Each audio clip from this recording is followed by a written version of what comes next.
Dwee and the Unexpected Surprise.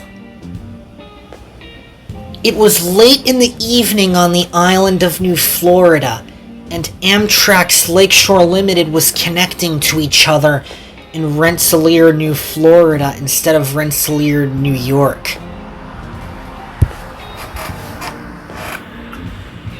When locomotive 705 was uncoupled, the lights blinked and it moved forward into the siding. And the 449 started moving forward to connect with their train so it can continue to Chicago, Illinois. They coupled up with a heavy thunk.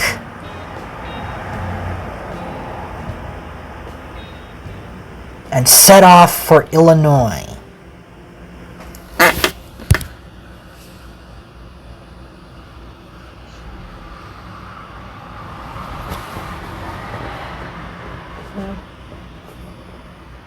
When the sun had set, the train started to go through the countryside while all the animals were in bed.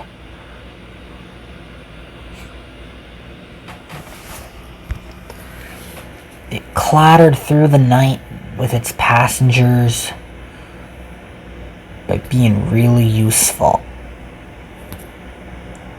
Dwee was very tired. It was her bedtime. "It's Mr. Cakester's bedtime," said Dwee. "That's why I came back so late."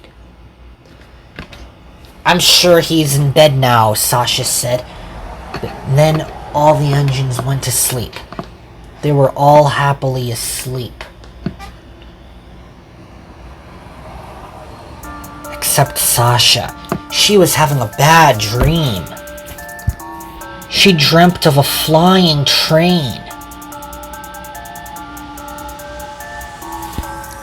"Oh, bust my buff!" Then she went down.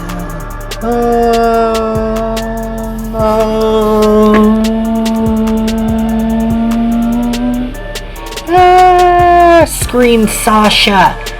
"This is scary!"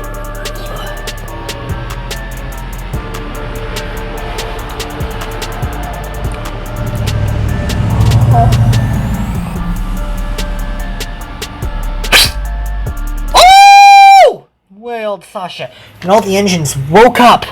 She was scared. "Are you alright?"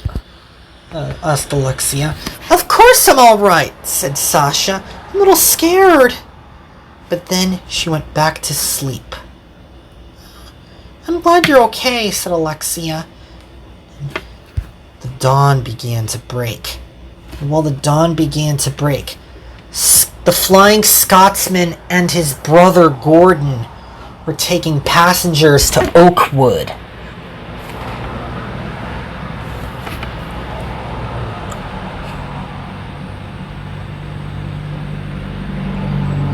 Mr. Cakester had a job for Dwee.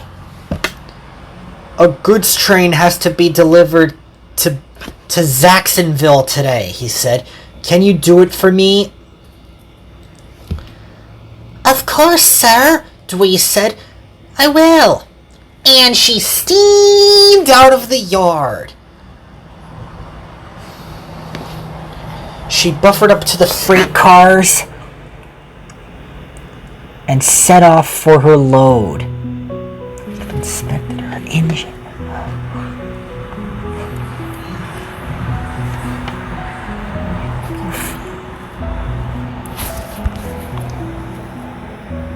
Then she came to Oakwood Hill.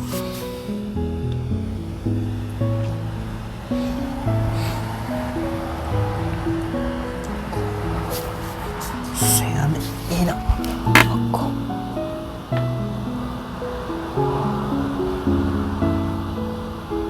And then she climbed up.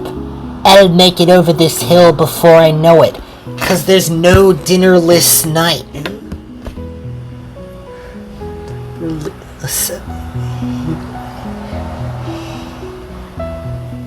She puffed with all her might. "I must do it," she said. "Must get to the top. Must get to the top," she said. "I must do it." Then her driver called out. "You can do it, young woman," her driver said. And they made it through the tunnel. Then there was trouble. When Dwee came out the other side, she started making black smoke. "I must do it," coughed Dwee. She coughed her way through. "I just have to cough my way through," said Dwee sickly, and she puffed along. She was gross. "I might have COVID, and when I come back I have to wear a mask," she said, "just to keep the other trains safe." And then she started to break down. "I need to get back to work," she said. "Jaden will miss me." And then she rocketed out of control. Black smoke from her exhaust filled the air.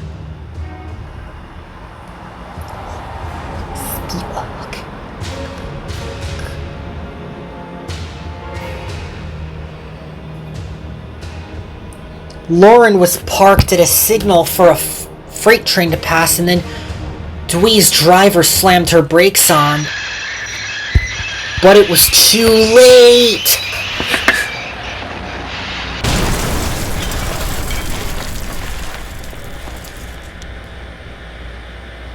"I have to wear a mask when I come back to work," Dwee said. Luckily, no one was hurt, but the train cars were ruined and Dwee was under the coach. "Sorry, Lauren," she said. "This crash gave me COVID. When I come back, I have to keep the engine safe." Then Sam came to the rescue. "I can pull both trains at the same time," she said, and she buffered up to Lauren's coaches and set off with all of her horsepower. "This is an unexpected surprise," puffed Sam to herself. Then she came along the engine. "You're the same train in Sasha's nightmare," said Sam. "My name is Sam." "My name is Angelina," she said. "Nice to meet you, Sam." And they raced along, and Sam told Angelina all about the smart preschool railroad.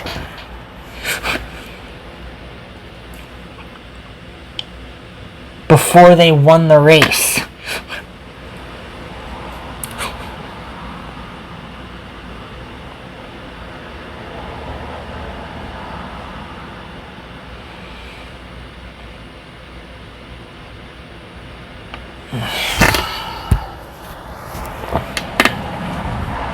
They pulled into Plofsburg Station right on time.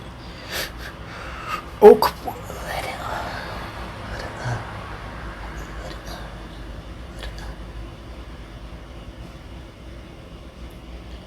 "Thank you for racing with me," she said.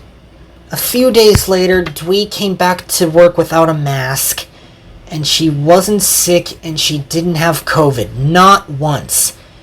And then the smart yellow engine decided she wouldn't cry about her problems ever again.